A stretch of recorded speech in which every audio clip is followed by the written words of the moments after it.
Bonjour, dans cette vidéo, nous allons voir une application directe du cours sur le théorème de Pythagore. Comment appliquer le théorème de Pythagore dans un cas classique avec un triangle rectangle. Donc, dans cet exercice, nous avons le rectangle ECD, qui est rectangle en C, et on nous donne le côté EC qui est égal à 5 cm, le côté ED qui est égal à 8 cm, et on nous demande de calculer CD. Donc tout d'abord, quand on rédige un problème sur le théorème de Pythagore, ou même un problème en géométrie, si on applique un théorème, pas qu'en géométrie d'ailleurs, c'est juste qu'en quatrième, vous avez le théorème de Pythagore et le théorème de Thalès qui sont deux théorèmes dans la géométrie. Donc le théorème de Pythagore et celui de Thalès, et tous les théorèmes en général, ont des conditions d'application. Il faut, pour appliquer un théorème, il faut vérifier sa condition d'application.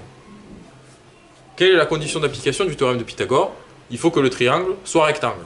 Donc toujours dans la rédaction, on doit écrire, la première chose qu'on doit écrire, c'est déjà observer est-ce que le triangle est rectangle, et en général, dans les exercices sur le théorème de Pythagore, on vous dira le triangle est rectangle. Ou alors vous l'aurez trouvé avec des questions précédentes, par exemple au brevet, ça peut être comme ça, où on vous fait amener à montrer qu'un triangle est rectangle, et du coup, vous pouvez appliquer le théorème de Pythagore. Mais souvent, on vous dira juste le triangle est rectangle. Donc d'abord, ce qu'il faut dire dans la rédaction, c'est le triangle ECD est rectangle en C. Donc comment vous savez qu'il est rectangle en C?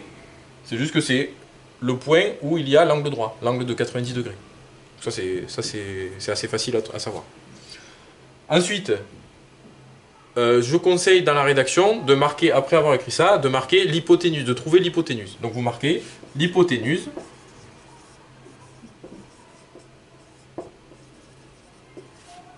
et donc là, quelle est l'hypoténuse? Quel est le côté qui est l'hypoténuse? Pour trouver l'hypoténuse, il faut regarder quel est le côté opposé à l'angle droit. Donc le côté opposé, une autre façon de le voir, c'est le côté qui ne touche pas l'angle. Donc le côté opposé à l'angle droit, on voit bien que DC ça touche C, que CE ça touche C, et que ED ne touche pas C. Donc ED c'est bien le côté opposé à l'angle droit. Donc l'hypoténuse là, c'est ED. Donc on marque l'hypoténuse et ED. Vous marquez l'hypoténuse et le côté ED, c'est comme vous voulez. Ensuite, quand on a ça, donc la condition d'application c'est le triangle est rectangle, donc ça c'est bon. Ça c'est pour savoir. Et donc, en fait, pourquoi je vous fais marquer l'hypoténuse? Je conseille de marquer l'hypoténuse. C'est pour le moyen de se rappeler le théorème de Pythagore, sans l'apprendre avec les lettres par rapport aux différents noms des triangles. C'est de toujours se dire c'est l'hypoténuse au carré qui est égale à la somme des carrés des deux autres côtés. Donc, qu'est-ce que ça veut dire? L'application du théorème de Pythagore dans ce triangle, c'est l'hypoténuse au carré, donc on sait que c'est ED parce qu'on a trouvé que c'était ED, donc c'est ED au carré qui est égal à DC au carré plus EC au carré. Donc dans la rédaction, on dit donc, d'après le théorème de Pythagore, donc là on dit donc, pourquoi? Parce qu'on utilise les mots pour des bonnes raisons. Le donc, c'est parce qu'on a la condition d'application. Comme on a la condition d'application du théorème de Pythagore, on peut appliquer le théorème de Pythagore. Donc d'après le théorème de Pythagore, et là on marque ED au carré est égal à EC au carré plus CD au carré. Et nous, on nous demande CD. Donc on va exprimer CD au carré en fonction des autres. Donc là, pour faire passer le CD au carré, pour isoler, il faut isoler le CD au carré, puisqu'on cherche CD, donc il faut qu'on ait CD égal.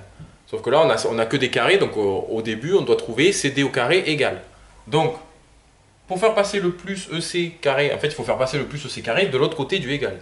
Pour faire passer le plus de l'autre côté du égal, je rappelle, il faut faire l'opération réciproque de l'opération là. Donc si on avait un multiplié pour faire passer de l'autre côté, c'est divisé. Si on avait un divisé pour faire passer de l'autre côté du égal, c'est multiplié. Et là, vu que c'est une addition, l'opération réciproque de l'addition, c'est la soustraction. Donc pour faire passer le plus EC de plus EC carré de l'autre côté du égal, il faut juste faire moins EC carré.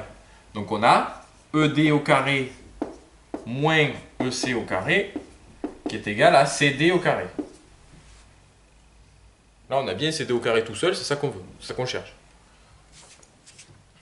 En remplaçant les valeurs numériques, donc là on peut écrire CD au carré en premier, parce que peu importe de quel côté du égal c'est, je rappelle que l'égalité, que ce soit à droite ou à gauche du égal, ça revient au même. On peut marquer ED carré moins EC carré égale CD carré, ou CD carré égale ED carré moins EC carré. Ça change rien.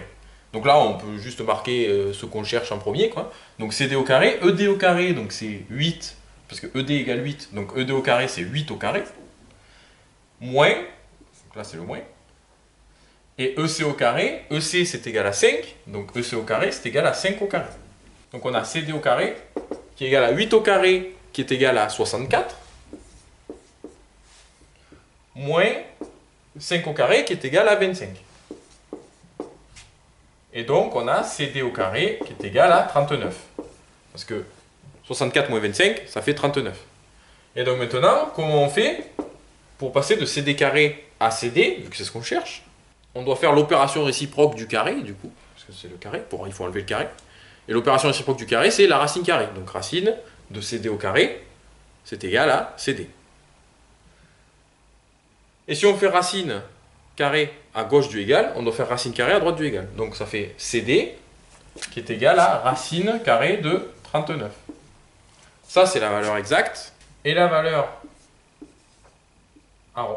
approchée, en faisant racine de 39 à la calculatrice, on trouve environ égal à 6,24 donc centimètres.